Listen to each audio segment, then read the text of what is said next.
Enterprise Channel TV, African First Gender-Based TV. Enterprise Channel TV, African First Gender-Based TV. Rewriting African story through Enterprise Amazon. Giving every woman a say. Enterprise TV, giving every woman a say.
Studio, we have a guest speaker in person of Ms. Denrele Adepoju, the CEO of Creams and Corals Enterprise. Thank you. Good afternoon, everybody. It's my pleasure being here. Yeah, it's our pleasure having you also. Today we just want to ask a few questions on how far you've gone as an entrepreneur and the past, the future, everything together. Okay. Just feel free. Okay. Okay, I'm waiting. Okay, so the first on our list is, after leaving Lasso, did you see yourself becoming an entrepreneur or working in an establishment? Well, let me just put it this way. God has a program for everybody. So when I finished, I actually planned working for someone, like becoming a teacher, but it never worked out that way. The more I tried, the more everything just go in disarray. So I just had to pick the pieces together, and because I am artistic, I'm an artist, and so I found out that that talent that was buried, that was lying dormant, it was just trying to come out. So I was actually doing it for fun. I was doing it for fun. When you check my page, what I wrote there is, the caption is, "Welcome to the fun side of journey." So it is a kind of, that is my purpose. I'm an artist. So besides making the money, I try to manifest my purpose. Okay, so when I finished, I wanted to work somewhere, but it never worked that way. So, and I came across one jeweler on Facebook. I discovered that your talent can bring money as well. The way she was displaying her work, the poise, I was really inspired. So I started, when I was unable to actually get something productive to do, as in working somewhere, collecting money, so I started making these beaded jewelries. I call them jewelries, I don't call them beads. I don't make beads, I make jewelries. When you see my work, you know that it is jewelries. I call them, you know, my name is Denrele. So when you check my page, I do write glamour that starts with D.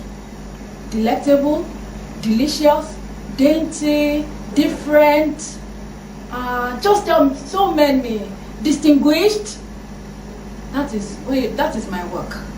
It is just different. That is me. Okay? So I started doing it and putting them out there, putting them on Facebook, online, right? And thank God, people who appreciate artistry started seeing my work and started patronizing me. So when I get order, I make them and I send them. And my greatest moment is when that smile, when you open my work like this, you must smile when you see my work. When you open my work like this, that smile that comes, that is my greatest fulfillment. That I have been able to make somebody happy. That is, as in, I'm contributing to humanity. So what challenges did you face in setting up your jewelry business? Are you on a large scale or a small scale? Okay. Business. I think the first challenge for anybody is finance. Because when there is finance, as in when the finance is coming regularly, everything that you want to do will be easy. You get that. If you need assistance, you pay for it. If you need good materials, you pay for it. Then I think another thing is the society where we are, they don't really appreciate artistry. Their own is just to wear it. So when you say this one is this and this one is that, they don't know. It is our society. So that somehow affects sales, productivity, the zeal. It affects it. So what would you say the difference is between the sales here in Nigeria and the sales over there? Well, because they appreciate artistry. Because they pay for it. Yes. They pay for it. Myself, I don't really buy things, but when I buy one thing, it must be evergreen. When I make things, I don't really work. When I work, when you contract me to work for you, the moment I take it, you are taking a part of me, because I do everything to satisfy you. And the other thing is, when you get my work, I don't leave it there. I am still with you. After you get my work, I am still with you, because I will still be asking you about it. How is it? How do you feel about it? Did you notice anything? Do you want to tell me about it? How did you feel when you wear it? You tell me. Is it too long? Is it too short? Is it anything? Just anything. Don't bother yourself. When you come in, or if you see somebody to send, because most of my clients, they are based outside Nigeria. They are based outside Nigeria. So are you partnering with someone, or you own a brand outside? Well, I have a stockist in the UK. I have a stockist in the UK that showcases my work. Yeah, she has a showroom. She showcases my work. So if you want to see my work, if you're in the UK, you want to see my work, you just go to my stockist. It is out there. So how do you? Then I'm working on the US phone now. I have a stockist in London. Her name is Funke Shonupe. You can contact her through, our showroom is at number 57 Peckham Park Road, Southeast 1560U. Or you call her on 079 75 75 again, 4573. Let me take that again. 079 7575 4573. Okay, thank you for that. So, staying in Nigeria, how have you been able to ship your products out to UK? It's been, in fact, it's very easy. The moment I take an order, what I ask my client is this: how is the delivery? Am I sending it to you? Is somebody picking it up for you? So they tell me. Some people, they pick it up for them. I send it through local delivery at times to their contacts. So the contact do take them for them. Or I use NIPOST registered post, something like that, and that takes about 10 working days. Then I do DHL, 3 working days to London, to United States, to anywhere, to France is 3 days. So delivery, I've never had my clients. That anybody that comes to me, they have always been God sent. Okay, and whenever they come to me, when we talk like this, they make things easy for me. See, God has a purpose. The moment you are in your line, the moment you are with your purpose, everything works together. There's one verse in the Bible like that everything works together. Something like that. You know, when you are in your purpose, it works. So they make things easy for me, and I make sure that let me just put it, the smile. That smile is enough. It makes me, as in that's my fulfillment. That's my fulfillment. So how do you hope to empower women in Nigeria? Wow. I'm a woman first, and I'm a feminist. Wow. I don't hide that. I don't. I know what girls are going through. I know what the society is, our society here in Nigeria. I know, not even Nigeria, many places around the world. I know what girls are going through. The society made us believe, like I said the other time, that we have to go through someone, that we cannot do it by ourselves. I myself, in the bid to make it, I have regrets. Like I said I did some things that I'm not proud of, that I regret every day. These things, when I wake up, I think about them. You know what? There are things that I'll be like, why did I just do that? Why would I? Why? You know, these things, they pain me. I don't like girls to go through it. I don't.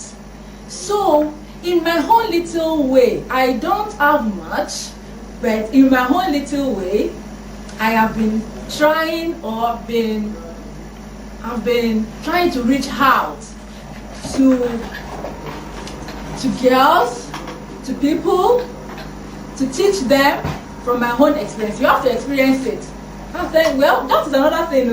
You have to be thankful for your experience again, because you can't buy it. You can't buy your experience. No, you can't buy experience. Experience is some people would say a jewel of inestimable value. That's experience. You can't buy it. You have to experience it. I know what I'm talking about. I know what I've gone through. So I don't want people to make the mistakes I made. Okay? So that will take us back to my blog. I write. I'm not the talking type. I write.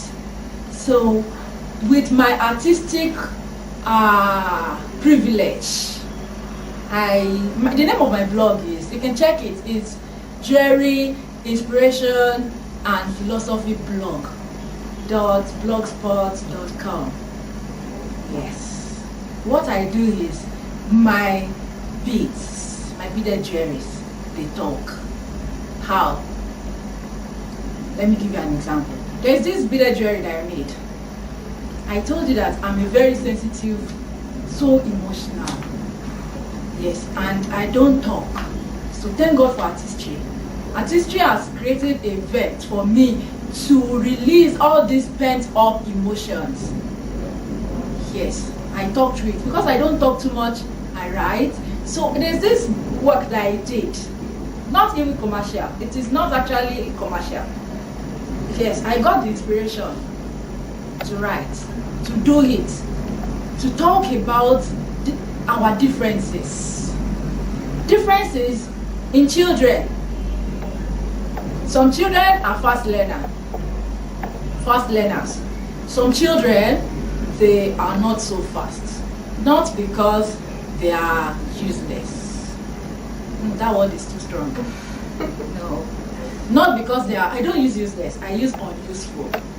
Not because they are unuseful, but they are created. But every child has its own purpose. If they are allowed to grow. So this difference that I'm talking about, our differences, this jewelry that I made, it's like a tree, a fruit tree. So yes, it's like a fruit tree. You see metals like this, then I now weaved balls, fruits, like fruits. When you see it, you just know what I'm talking about. Then there's a green leaf there. So it's just wonderful. I love it myself. So these fruits, some are so red, so poppy, so eye-catching. And some are orange, not so red. Then some green, not big. And some are black. You know, when I was growing up, I had this experience with guava trees. You see, guavas, some of them, they turn black. Like, yes, like they are burnt. So that's actually, that's experience. That again inspired this my jewelry. So this jewelry that I'm talking about, let me just say it. This jewelry that I'm talking about here, okay, there's this family. They have children. Some, without helping them, okay, don't let me go that way. This tree that I'm talking about, when it was fruiting, okay, a tree started growing, it started flowering, then it started fruiting. Then some fruits, they will grow, they will ripen. Some will get to a stage, they will stop growing, and they will not ripen. They will remain green, and this green will continue to be green and greener. And some would turn black, burnt. They are there. They don't know. The very poppy ones, they don't know that the other ones, they are the seeming unfortunate ones. They don't see anything. They are together. They are living together. Then suddenly, outside, external crusade would come in form of birds, animals, insects, then human beings. That is where the dichotomy will be drawn. The line will be drawn. The first thing, insects will come. Those poppy ones, they will go there. Birds, animals, the poppy ones, they will go there. Human beings will come, the poppy ones, they will go there. But those seeming unfortunate ones, instead of leaving them, they would not. You know, they talk about the power of the tongue. They will start prophesying bad things. They start speaking bad things into their lives. It will go like this. Your own life is just black. You cannot even make it in life. They will block it, they will throw it away. You are so useless, you are so ugly. And the funniest thing is, while these plants were growing, even the black ones didn't know. The red poppy ones, they did not know until these people came, these outside external crusade, until they came. So through this power of the tongue, some of these seeming unfortunate, these supposed losers, if care is not taken, it gets to them, and they start dying gradually, and one day they will just be dead. And the funniest thing, okay, probably if they had been left alone, God's time, they may take a turn. Their life may turn around, right? But now you already plucked them, you already threw them away. The animals, they already kicked them, the birds, they already pooped on them, you know. Okay, these seeming fortunate ones, what is their fate? Okay, birds will come, they will bite them, they will just eat them halfway, and the remaining will rotten away. Some will be taken to the market by human beings. On the way, some will fall on the floor, and some will get to the market to be eaten by human beings. So who is more fortunate now? Okay, this I want you to get it. I'm not a good I don't know how to express it. I write, so I pray you would understand what I'm trying to say.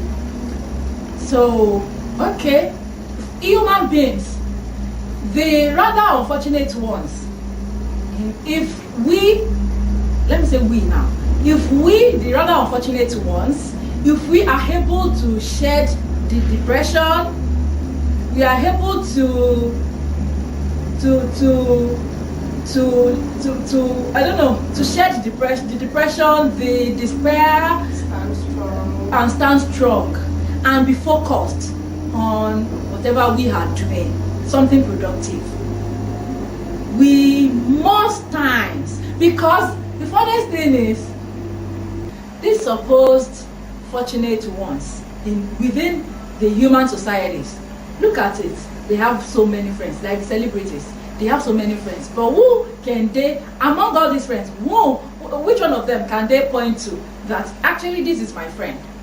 But the depressed, the losers, anybody that comes near them, in most cases, loves them. Because before you can see somebody that will come near a loser and stay with a loser, it's very difficult. But if it is only one person that comes near them, that person, I have a friend like that loves me. I don't know why. She loves me so much. She loves me so much. She has never said no to me. That's my only friend. Yes, her name is Yetude Olajide. Yes. Shout out to you wherever you are. In fact, she's a godsend. She loves me so much. She loves me so much. So that is one advantage. And everybody feels that, well, she's a loser, she's a loser. See what I'm doing. Because people call me and tell me, they will ask me, which school did you attend? What did you study in school? How come? Because my style is different. Because this is my purpose. I'm in my purpose. I'm doing my purpose. Get? So I try to use my blog to talk. When I'm talking about what I do as in my life, I can talk from now till tomorrow. I don't want to take your time.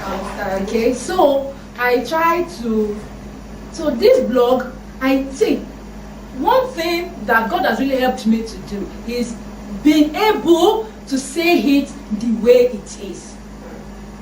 Yes. I don't use my pictures on my portals, so people don't know me. They don't know me. Yes. So I've been able to say it the way it is. I come out straight. I talk about, so when you are reading it, because I know that many people are going through emotional traumas. So when I talk about it, then I talk about the solutions. How you can, I wrote about envy. I talked about me envying my friend. I talked about myself. So it's not about people. I talk about my experience. So when you read it, you read about me, how I've been able to work on it, then how I've been able to involve God. I talk about envy, I talk about differences, I talk about sacrifice. Yes. You know, when you wake up in the morning, you have regrets. Why, God, look at me, I'm not fine again. Why did I do that? I was using cream to bleach. I'm just not me. Some people will be like, oh my God, I was using drugs to lose weight. So I lost weight and now I'm very ugly. That's one strong regret. I'm using cream. I'm bleaching. Now I'm not that beautiful again. As in my skin is spoiled. That's regret. I was going out with older men for the money. Now look at me, baby, I've done this, I've done all the bad things. Don't let me say that now. You know, as in, not me this time around, I'm just saying it. All these things are regret. So when I talk about sacrifice, It just because when I wake up every day, so as in not even waking up, at times these regrets, they will just come to me. They will just eat me, and I will just, God, why did I do this? I'll be crying. So, I don't know how I came. I don't know how it came. But I realized one thing. All these things, I realized that I was trying when I was young. When I was as in younger than this, when I was trying to take shortcuts. The road you take to avoid